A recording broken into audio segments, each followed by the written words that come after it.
Le giraffe accese sono altre immagini daliniane che si sono fissate nel subconsciente collettivo.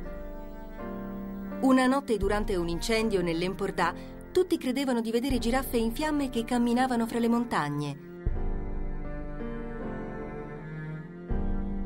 Ma il significato delle giraffe accese è molto lontano da un incendio forestale. Fu la profonda impressione di vedere il suo paese in fiamme durante la guerra civile ciò che portò Dalì a rappresentare il conflitto in questo modo. Da tutte le parti saliva, nella martirizzata Spagna, un odore di incenso, di grasso bruciato di preti e di carne spirituale squartata che si sollevava verso il cielo nell'odore stesso dell'estasi, dell'orgasmo della rivoluzione.